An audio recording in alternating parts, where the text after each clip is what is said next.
Hello and welcome to another episode of Checkpoint, the podcast highlighting and telling the stories of influential leaders in and around the sports industry. Today, we're excited to welcome our next guest, Angel Mason, to the show. Angel is currently serving as the Director of Athletics at Berry College. Before Angel embarked on her athletic administrative tenure, it's worth mentioning that she was a force to be reckoned with while she was playing basketball at Butler University. She led it all 4 years and was named to the Horizon League All-Defense team in 2004. After her playing days had stopped, she went on to start her journey at Vassar College, Cal Institute of Technology, Hamilton College, and Pomona College before landing at Berry just over a year and a half ago. Angel is a servant leader that enjoys the competition that her job brings, and at her core is a driven, organized, student-focused professional. She currently resides in Floyd County, Georgia, where she is navigating the Vikings athletic program through this unusual fall. But for the next 45 minutes, she's hanging out with us here on Checkpoint. Angel, welcome to the show. How are you doing today? Hey, I woke up this morning. It's going well. That could have gone another direction, so we're great. Listen. In 2020, we will take that, I promise, right? Absolutely, we'll take it. Well, for all you first-time listeners just tuning in, we are going to spend the next 45 minutes getting to know Angel. We're going to hear her story on how she got here, what she's currently doing over there at Berry, and with all of that experience, where she sees things going. So, in order to do this story justice, we have to go all the way back. So my first question to you, Angel, is when did sports come into your life, and where did you first pick up that basketball? Oh, wow. Okay. Sports has always been around. My family is very athletic for fun, like for family bonding, for things like that. I grew up in Chicago, Illinois. Got a chance to go and graduate from high school at Evanston Township on the North Shore where Northwestern University is. So, going over the outdoor courts over at Northwestern University, playing pickup games with my aunts and my grandmother, and just kind of hanging out outdoors with the younger cousins and stuff like that was always a part of what we did. Basketball was not my first sport. Track and field was. So I was a sprinter. That's what I grew up really focusing on. Basketball, we kind of just did for fun as a family. My twin aunts were very good. They went to college on basketball scholarships. One of my aunt at Purdue, and then she transferred to Illinois State, and another at Barbara Scotia in South Carolina. So they were the basketball players. I really started playing basketball and focusing in on it in about the 8th grade.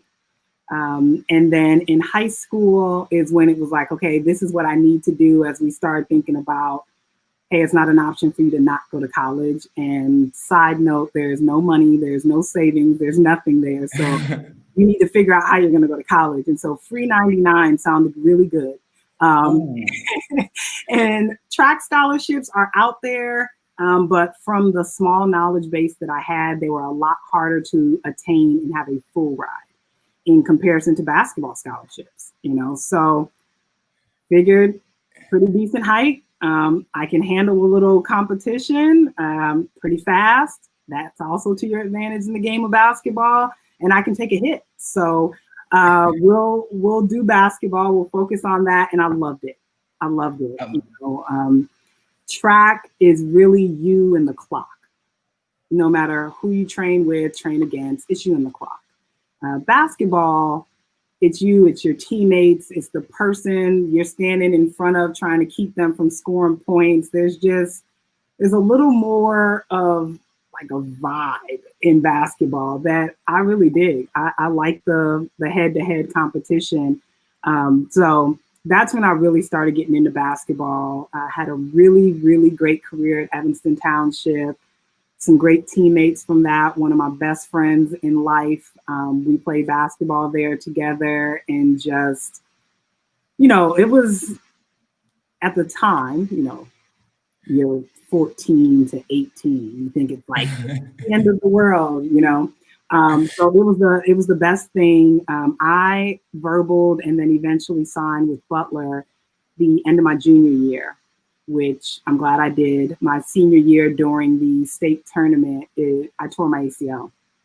And it was a hot mess in the middle of a playoff game. And that was the end for me as far as high school. So I didn't end it the way that I wanted to, but I knew I had college in front of me. And so that helped me stay focused. And going on to Butler, I was happy with my choice there. Great institution. It was just small enough to where I wasn't a number, and I got to know my professors, and I had deep-rooted relationships with people that were student athletes and that weren't student athletes. But it wasn't so small that, you didn't have a place to breathe.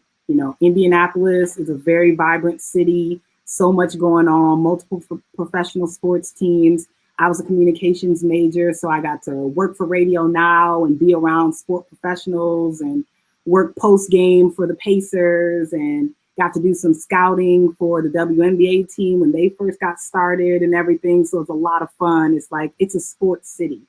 And I mean, come on, people, to play at Hinkle Fieldhouse, like basketball royalty. Anybody who says they don't know that, they're lying, like it's basketball royalty. So it was a great place. I loved it there. I fell in love all over again with basketball while being there, between the close relationship with my teammates and then with our men's basketball programs.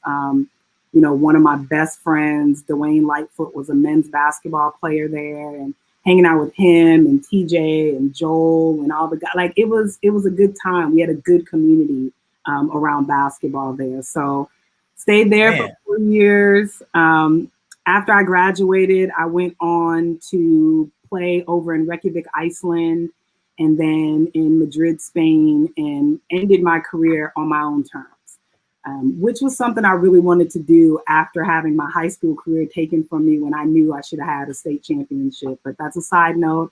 I'm almost over it because I'm trying to move on with my life. But, having that with, playing professionally and then getting to end on my own was perfect. But then after that, like, the key question is, what do you plan on doing with the rest of your life?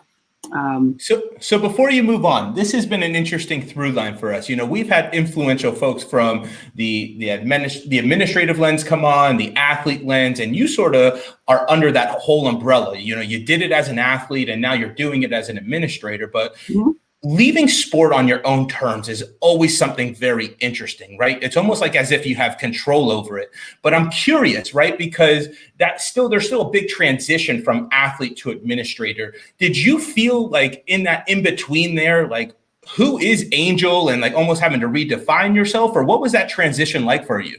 Absolutely. The playing side, I got to make a conscious decision that this was going to be it.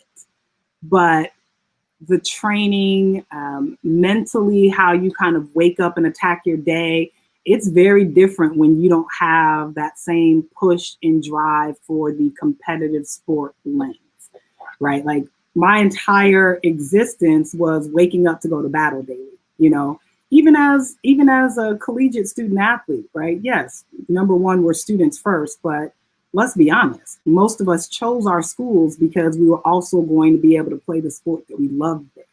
So that was a heavy driver. And it was rough. It was rough. And for me, it was more of like, well, what's next? I had a professional career that I planned on going into, and I was like, this sounds boring. I don't know that I'm going to want to get up and do this for the next 30 years. I had a mentor from my alma mater, John Hind, and Miss Alfreda Goff, who actually worked for the conference office that we were in at the time. And they're both like, you should get into athletics. And so for me, I'm like, I guess I got to be a coach, right? What else do I know? I know basketball. And so that's what I did. And I thought that I was going to be a career coach, and that's what I was going to do. And I ended up at Vassar with a wonderful internship. It was the Division III Ethnic Minority and Women's Internship Grant. And it's like 2 years, schools apply for it, and they decide what the job would be. And so my job was operations manager and assistant women's basketball coach. I really wanted the job because of the assistant women's basketball coach. That's what I thought I was going to be doing. And, you're out there, you're trying to to coach and teach the game that you love, but in the same token, you still have enough skills to do it yourself. And so trying to have that line between how do I show you what you're supposed to be doing and how do I use kind of my words and my own knowledge base to teach you how to do it yourself so that we don't have to keep revisiting it. And that was tough, right? And then there's also that pride, right? Every kid, every class that you bring in, there's always a kid that believes that they're the best thing since sliced bread and show you up. And your own self-pride is like, oh, come on.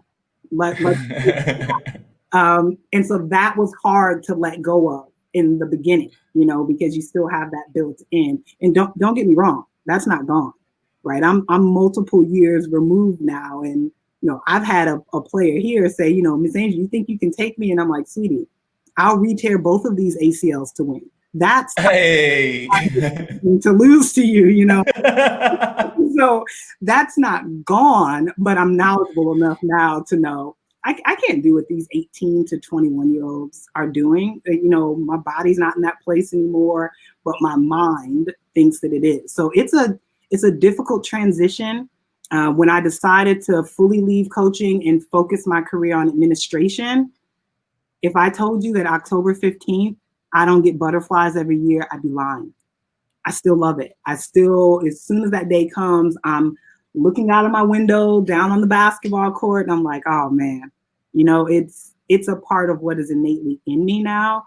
And it's a tough transition. It definitely is. What I will say is getting to stay in athletics, especially as an administrator, and getting to have that feeling with multiple sports, multiple student athletes, that, that underlying itch that you have, it does get fulfilled, but it took some time to get there. It definitely took some time to get there.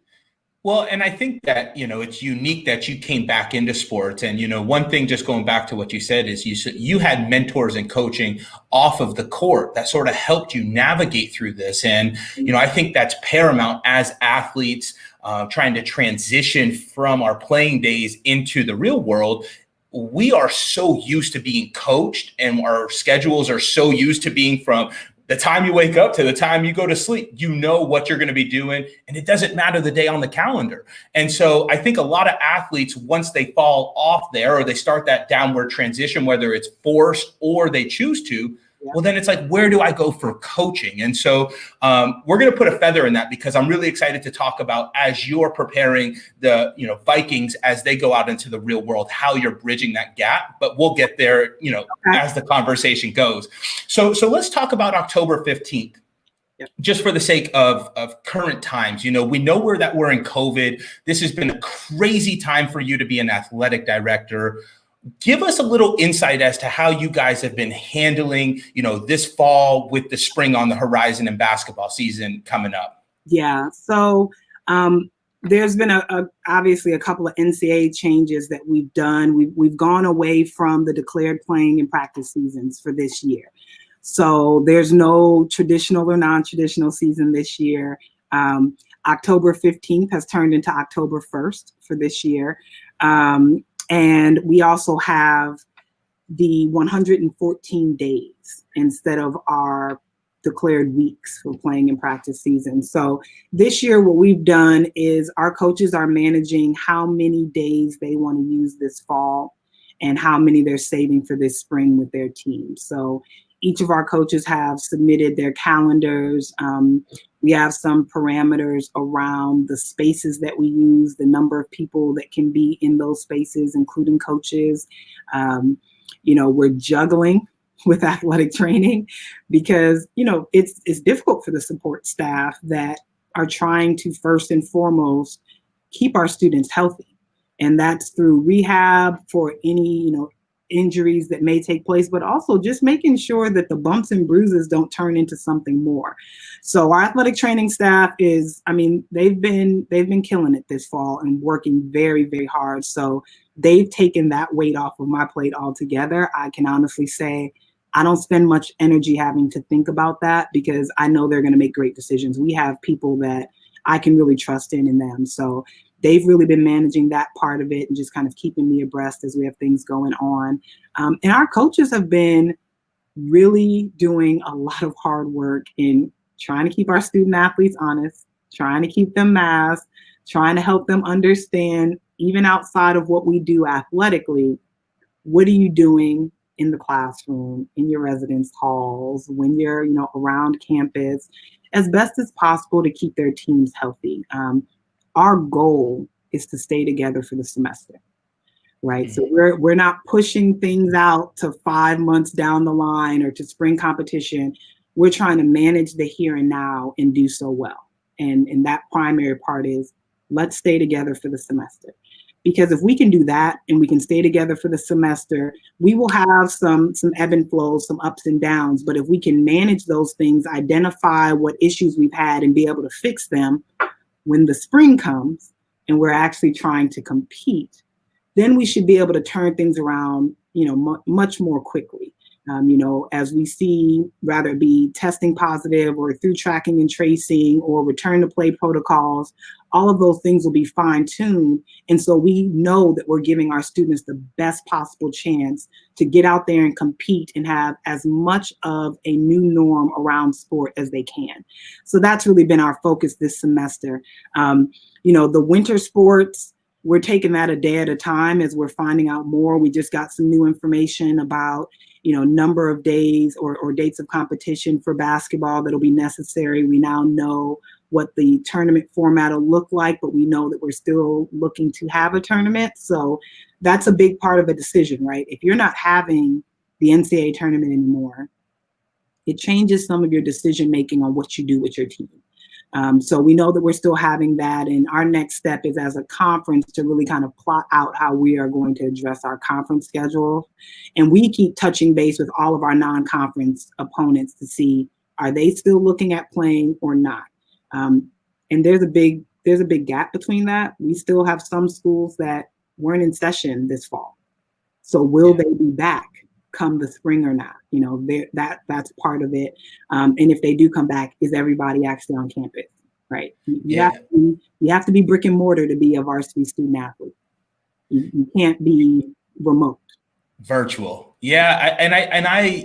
I want to say I empathize with athletic directors during this fall, because not only are you having to continue providing that experience for your athletes, but there's no uniform approach across divisions, across states. And so it's really interesting as you're trying to think about, things that would come so natural as far as just planning a season and having an opponent. We don't even know if they're going to be at school. And so, I think that you guys are dealing with a ton behind the scenes that nobody really knows, or I think as the spectator or viewer, we just take for granted, like, oh, Barry's going to show up and play on Wednesday, but they don't think about how we even get there, how the kids eat, and there's just a lot of moving parts. So definitely empathize with you. And before we go into sort of like how you guys are tackling that, I'm really curious. We talk about the physicians really taking care of the physical health of the students, making sure that everyone is tested and safe.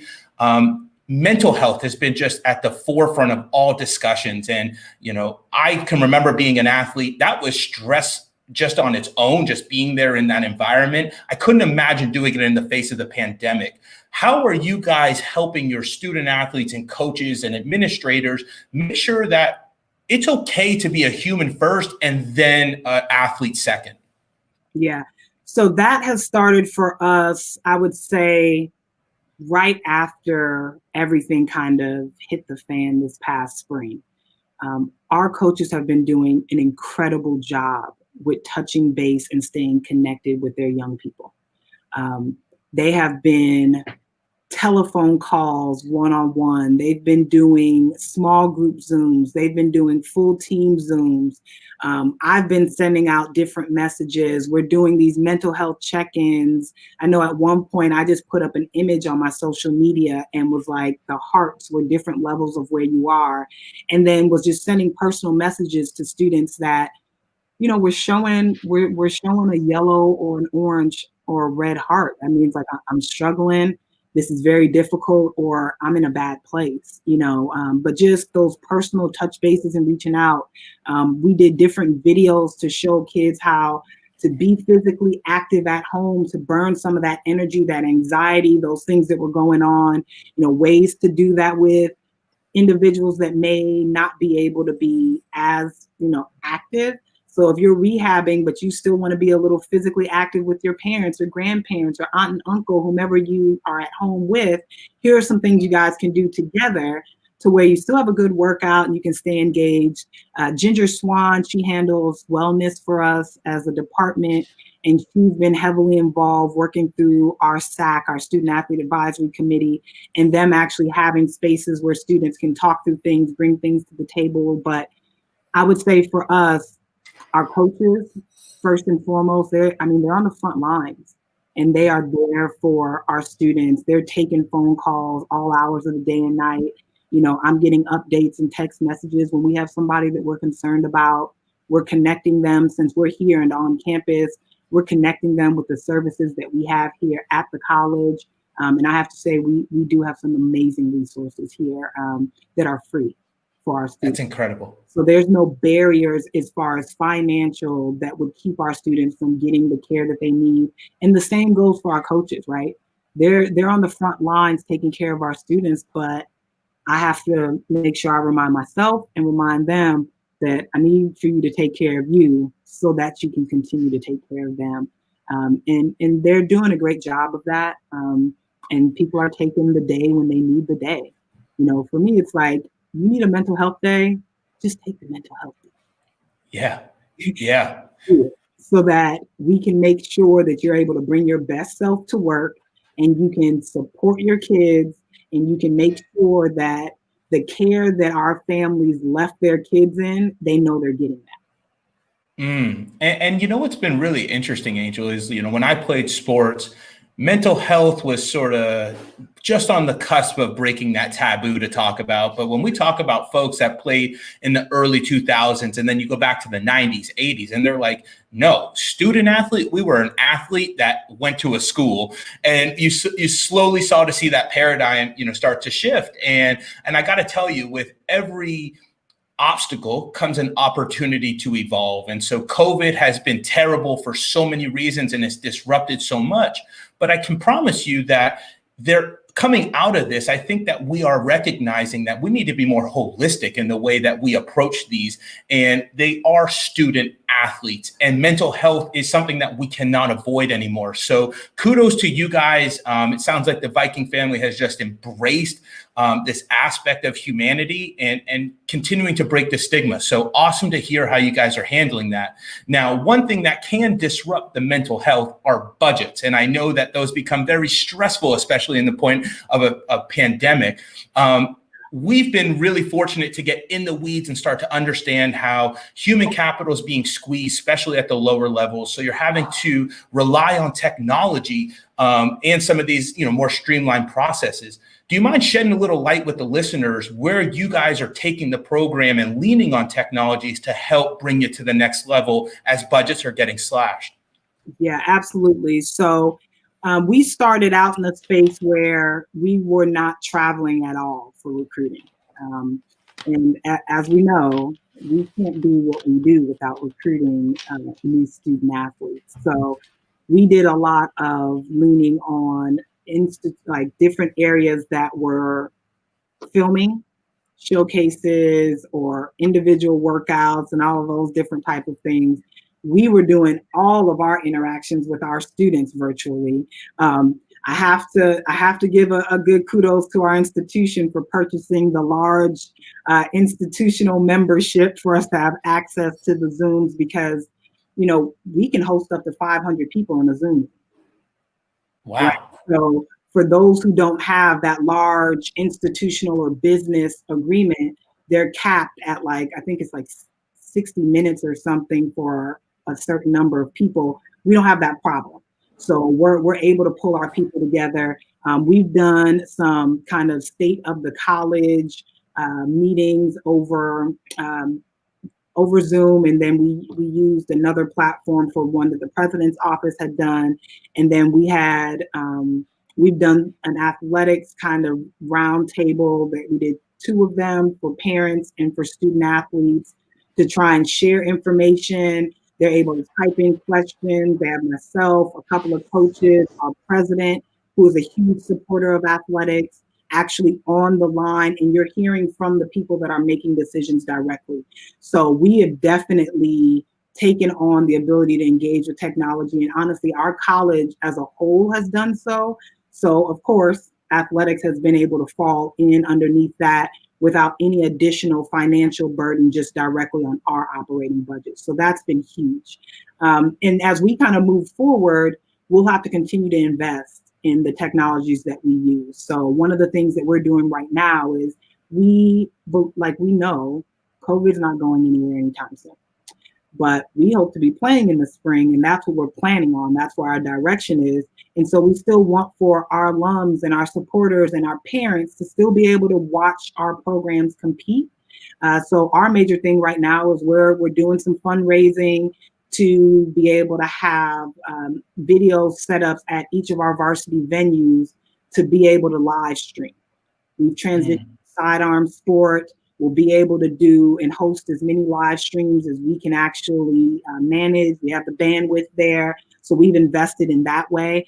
And now we're just doing our fundraising campaign to be able to have a live stream of all of our major venues. So, Valhalla and here in the Cade Center and over at the baseball and the softball field and our soccer stadium. So we're setting those things up now. And our hope is to be able to do some of that and towards the end of this fall with some inter squad scrimmages so that one, we test out our process. We get to work through the nooks and crannies because technology is great until it's not. So we're going to get to work through those things this fall. And then by the time we get to the spring, we'll be able to have that engagement because, if I'm being realistic, do I think that we're going to be having outside fans coming to games right away? No, I don't. No. Because as a college, our priority is maintaining the safety and the health of our campus. And so if we're already going to be bringing competitors here, do we actually want to open the gate to friends and fans and family and all of those type of things? So we want to stay as closely aligned with the college as a whole, with a couple of the nuances of what it means to be an institution that values having varsity athletics. Love it. And at this point, all you Viking alum that are listening to this, get behind the athletic program. They're fundraising. So there's my subtle little plug for you guys there. But, it is interesting, right? Because in order to take advantage of these technological advances, it has to be funded from somewhere. And, we're all going through this together and it's impacting us all in different ways. And so it's really interesting to hear behind the scenes how athletic directors and presidents are getting creative to still provide that solution and, that top-notch experience for your athletes, even though we can't do it in the traditional way that we once might have. So got one more question while we're talking about this. And I don't know how much this applies to Barry, but it's going to cascade across the whole NCAA. So I think it's worth asking. But name, image, and likeness is coming downstream. We always hear about the Zions, or we hear about, the big time athletes that are going to make these sneaker deals. How are you guys handling that at a Division III school where it's smaller, but there's still an impact for your athletes? Yeah. So we haven't had to, dive too deep into it at this point because, honestly, the big programs will have to work through all of the minutia of it. I do envision for us, and, it's going to be anybody that gets to live in small town USA, right? And I think that's one of the things that is not being addressed very much. If you're in a small community and your institution really is the primary, then the students at your institution, they're a great choice for the local car dealership. They're a great choice for the mom and pop restaurants and shops and things of the sort. So I see some of that being a part of those arrangements. Now, I don't think that there's the same amount of money in it that people believe are in it from small town USA perspective, because there are partnerships already with those institutions, right? So if the college already has a partnership that is with that car dealership, now you've taken away the opportunity for more of the prospective student athletes to have access to that in the same way, with the same dollar mark. But what I will say is, if you are, a basketball player, a football player, an amazing soccer player, and you're just killing it, yeah, you stand a chance. I think where a lot of attention isn't being paid are to these Olympic sport athletes that have been in spaces already for years and that have had different type of exceptions to some of our rules for years of how they function a little bit differently. For example, like a tennis player.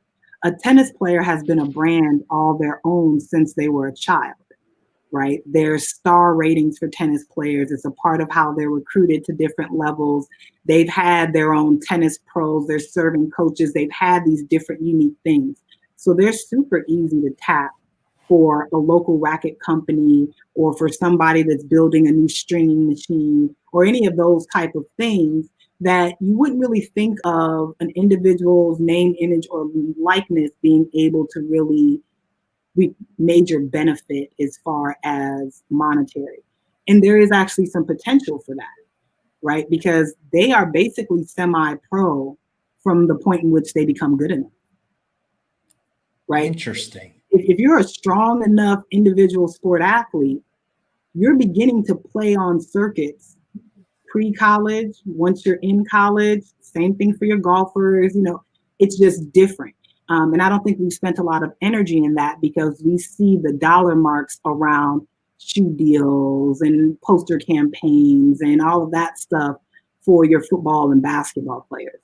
But I do think that there will be potential out there for smaller monetary for Olympic sport athletes. But if you're killing it, I don't care about division. Lots of the things will come down to where you are in the country and where your school is and how much of a mark you land on that. If you are in the middle of Podunk anywhere and you're Georgia, and you have access to some people or things that want to invest in your young people, yeah, it could definitely happen. It's a great use case you bring up there. I don't think I would have thought, just like the majority of people, about the Olympic sport athletes. And I'm curious because you seem a little bit more read up on it than me. Do you think that this would give those folks the ability to earn on their name even before college? Because now the idea of amateurism is just going to be eroded as we know it. Absolutely. Yeah, interesting. For those, because they've always been a little bit different, right? We have things in place where if they've made it to like the youth Olympic trials type of things, they can apply for dollars to be able to have a coach that supports them in their training for that, right? That's different. A basketball player doesn't have access to a thing like that. The moment you start talking anything professional, you waive your amateurism, right? Yep. Olympic sport athletes have always been a little bit different. And this will bring that a little more on the forefront than I think we've actually addressed quite yet. And of course, yes, if you are a 4-star rated athlete in high school, you're going to have some potential for some things that you wouldn't have had before because you're trying to keep your amateur status. And you want to make sure you get the chance to go to college because your major dream is to be a doctor or to be a scientist or to be an entrepreneur, and you want to have some baseline underneath you. Well, now you're going to have a chance to do all of that and then some. Interesting. And the ripple effects, I think, this is where I would say this, right? You were going to have the initial move, and then there's going to be a lot of ripples that come off the side of it that I will call them unintended consequences. And that's not necessarily negative. I think there's a lot of positive consequences that will come from that as well. But again, we don't know what we don't know. Really interesting hearing it from the lens if you could imagine, and I just want you to go back to your playing days. Could you imagine if you had name, image, and likeness, girl? Would you be killing it, or like it would have been? I couldn't imagine being an athlete with the ability to earn on my name. Yeah, I would have been able to do okay. High school, I was at God, I went to a huge high school. And we had local businesses around Evanston and Skokie and the North Shore that were huge supporters of us, like Gulliver's Pizza or Herm's Restaurant. I definitely could have been on that payroll. And in college, being in Indy, Butler kills it. IUPY, good job, and everybody else. But when it comes to collegiate sport in Indianapolis, Butler does okay. And so, yes, I think Butler Tarkington area and Broad Ripple and all of that, a lot of the athletes that went to Butler would have had some opportunities that right now is about to be a real option. Could you imagine? Like, oh my gosh, and I do think though, there's going to be, as you said, ripple effects on both sides, both pros and, perceived cons, that we won't know how to deal with them until they actually take place, right? We're only trying to manage what we see like right in front of our noses right now. And I don't think the pandemic is helping us be able to spend the amount of time on name, image, and likeness that we would have in order to flush everything out, right? The pandemic has taken all of our energy. And so I think a lot less people are even paying any attention to this, right? Updates are coming out and I'll mention it and talking to someone, they're like, oh God, I didn't get to that yet. Yeah. Imagine trying to sell a software into collegiate university or collegiate environment during this. And that's just the reality is problems 1 through 20 are all around COVID. But what I can tell you, I think one of the silver linings of COVID is it's put people in a change mindset. And so name, image, likeness was going to catch people by, off guard, regardless of how ready we thought we were for it. I think in some weird way, COVID is almost conditioning us mentally and physically to be like, hey, change is coming. It's about time that we embrace this instead of trying to run from it and be in this reactionary state. So I'm going to hold a little bit of optimism that we're going to pull some kind of positive because they're coming. They're harder and harder to find as we get further and further along in 2020. Yeah, no, you're right. There'll definitely be some positives. I think the other thing that will be a positive is that, as individuals, we're starting to be in a much better place of care around how we approach every day, right? People are taking less things for granted. People are being a lot happier with time. I feel like a lot of people are going to feel better about paying their taxes for school teachers, going 3 more weeks with having the 2nd grader, the 5th grader, and the 8th grader at home. Folks are ready to give them back to teachers right now. So yep. I think once we kind of get to a better place with this, that as a community, we're going to manage this much better than we would have without having to go through the pandemic. 100%. So this is the point where we start to get fun, right? So now we've heard Angel's journey as an athlete, coming out of Chicago up to her Butler days. Then we heard your transition into the athletic administration world, where you're absolutely crushing it at Barry. Now, talk to me. Where do you see yourself going? What is your ultimate goal in the athletic vacuum? Where do you want to land when this is all said and done? Yeah, I try and bite off things in small chunks. I think down the road, the first big goal around athletics is to try and be the best possible athletic director that I can be, to serve as many student athletes and coaches as I can, to spread my web of young people that I bring into the field. I'd be lying if I said a part of that web doesn't include trying to bring in more women and more people of color into leadership roles, to be able to continue to show people this is a possibility if you so choose it. So that's very important to me, and is something that I hope when I'm kind of gone, because that's normally when you get the data girl, that they'll be like, you know what? She helped me get there. She helped me want to have that. She helped drive my passion around it. So that is kind of what I hope to leave behind. And then eventually one of these days, I'll feel like I don't have to be on a college campus.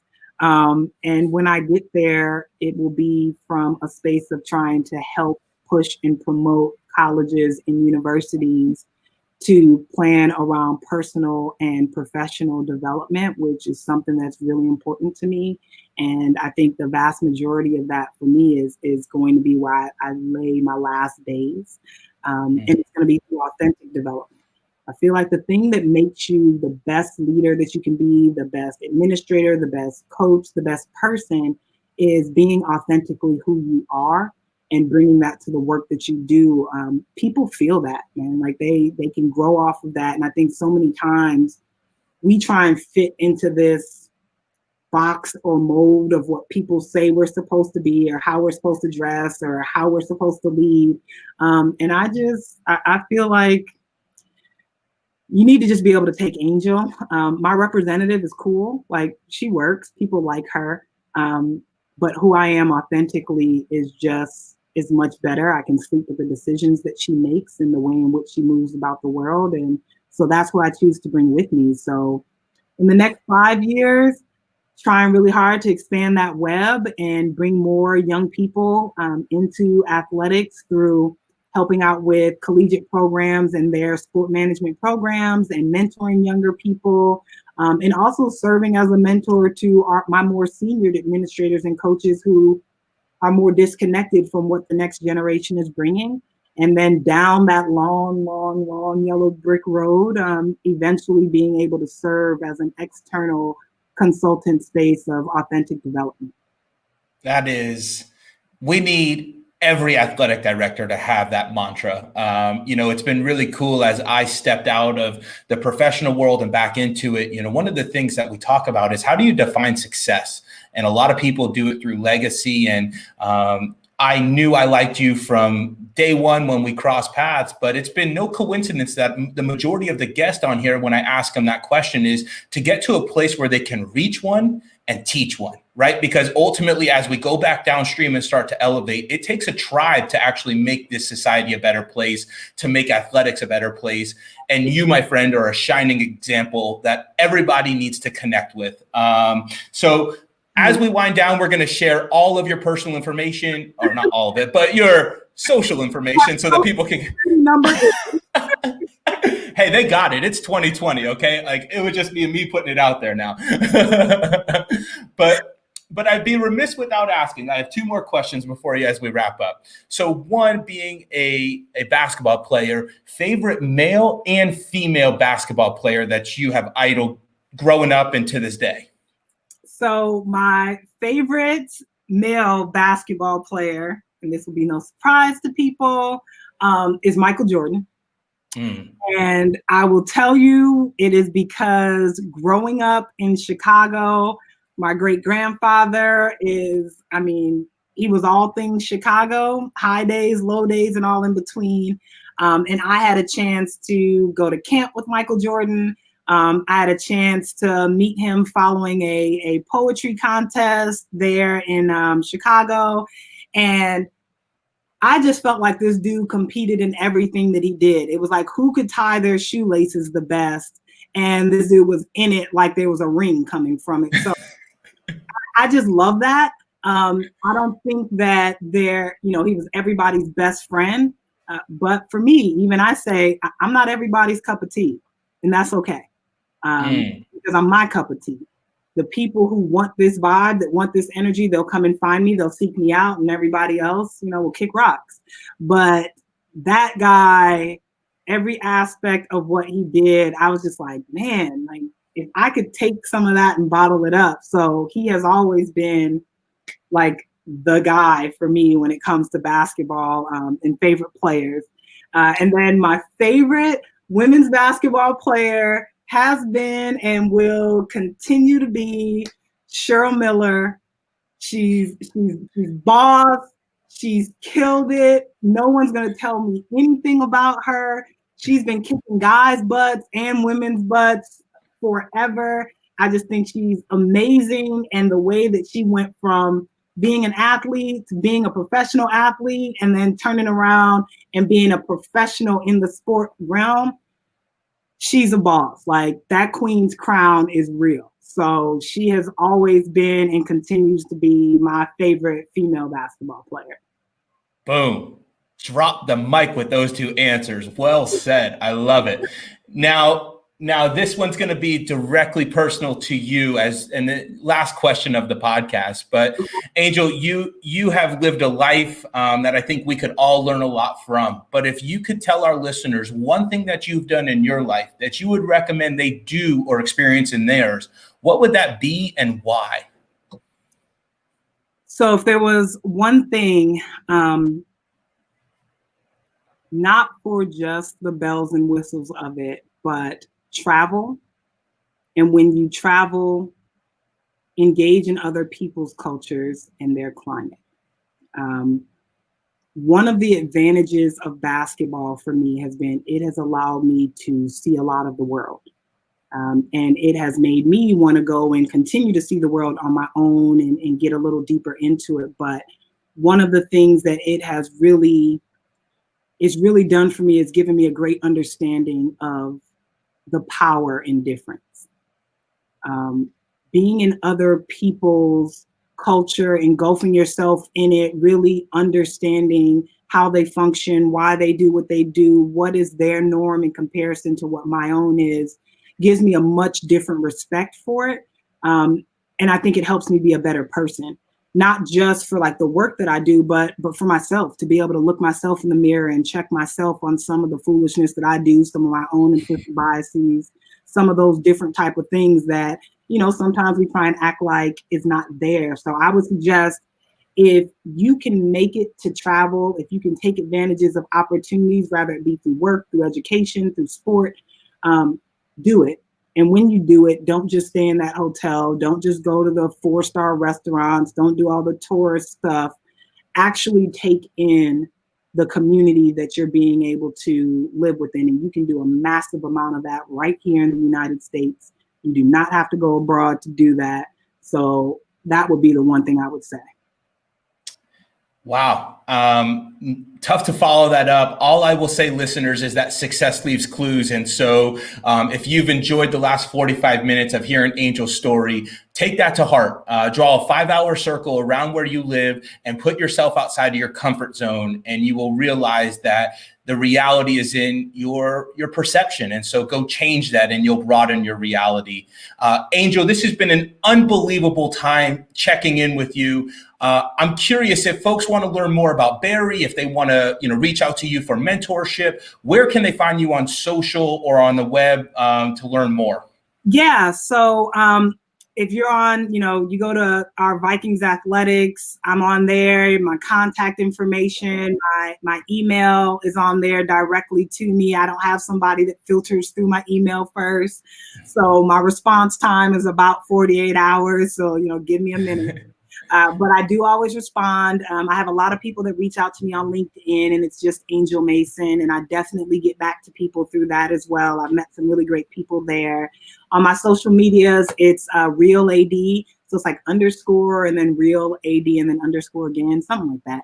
You got to be creative on those social medias. But on social media, those are my handles, I guess you would call them, on those. But super open to people reaching out.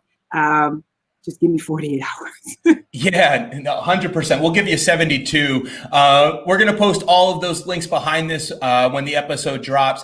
But Angel, thank you so much for coming on and shedding some perspective on this crazy fall. I can honestly say after this conversation and getting to know you that the more we get folks like yourself in the NCAA and athletics, only good things are going to happen. So continue being unapologetically yourself. And listeners, until next time, be sure to check yourself.